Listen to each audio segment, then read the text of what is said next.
Waktu itu sudah menjelang malam. Hujan turun sangat deras. Anak-anak betah di dalam mobil. Yang satu di kursi tengah, dan yang lainnya di paling belakang. Asyik bermain ponsel. Mobil kami parkir persis di depan rumah, di tepi empang yang lumayan besar. Saat saya melirik, awalnya ada bola kecil terang benderang muncul dari tengah air empang. Kedua anak saya juga melihat, dan langsung terlonjak kaget. Perlahan, bola itu berasap dan membentuk sosok pocong. Meskipun awalnya samar, asap itu semakin menebal hingga wujud pocong terlihat jelas. Matanya menatap tajam ke arah saya di dalam mobil. Anak-anak menjerit ketakutan, tapi anehnya, orang di dalam rumah tidak mendengar teriakan mereka. Mungkin karena derasnya hujan. Saya putuskan untuk segera pergi. Saat mundur, saya melirik spill dan melihat pocong itu masih diam di atas empang, menatap saya dengan tatapan marah. Lalu, saya melihat di setiap sudut empang ada kuntilanak. Mereka mulai mengelilingi mobil saat saya menyalakan mesin. Saya membaca doa sebisa saya dan segera melaju pergi. Saya berkendara tanpa arah hingga akhirnya menemukan sebuah warung di tengah hutan. Anak-anak yang tadinya ketakutan mulai tenang. Kami memesan mie instan dan kopi. Warung itu hanya dijaga oleh sepasang kakek dan nenek. Saya baru sadar bahwa warung itu satu-satunya bangunan di sana.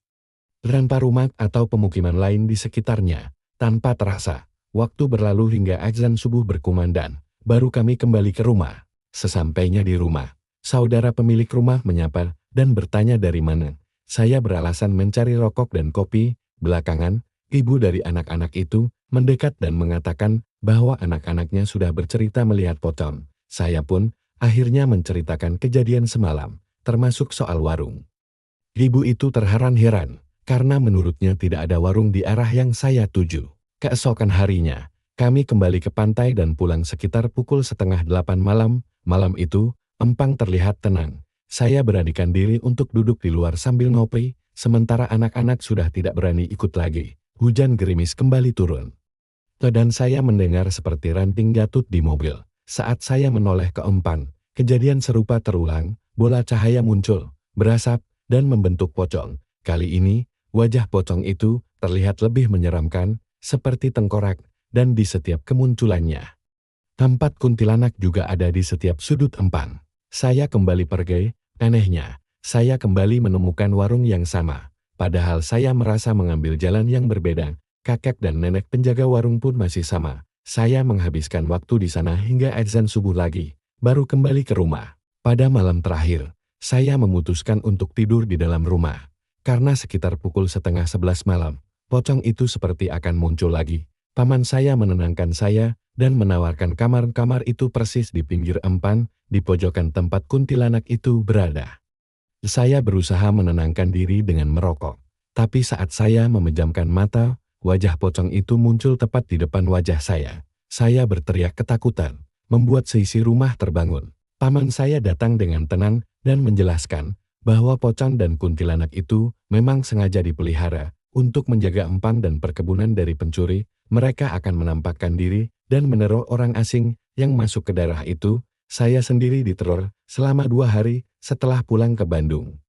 Pocong itu mengikuti saya hingga ke kosan. Wajahnya yang menyeramkan muncul di atas magicom dan terasa di belakang saya saat tidur. Setelah saya berwudu dan salat, gangguan itu akhirnya berhenti. Saya masih heran mengapa mereka memilih memelihara makhluk halus seperti itu, bukan anjing penjaga. Menurut cerita paman, pocong dan kuntilanak itu memang akan mengikuti dan meneror orang yang mereka anggap mencurigakan, terutama jika ada yang mengambil sesuatu dari empang atau perkebunan. Soal warung gaib, saya pernah menelepon paman dan memintanya untuk mengecek lokasi warung yang saya datangi melalui video call. Paman menyusuri jalan yang saya lewati, tapi warungnya tidak ada, hanya ada bekas jejak ban mobil saya. Saya jadi bertanya-tanya apa yang kami makan dan minum saat itu. Paman juga menceritakan bahwa di kampungnya memang ada beberapa orang yang memelihara makhluk halus seperti itu. Tidak hanya keluarganya, saya juga pernah melihat kejadian serupa di Cimahi, di mana ada 3 pocong yang dipelihara di belakang sebuah rumah makan.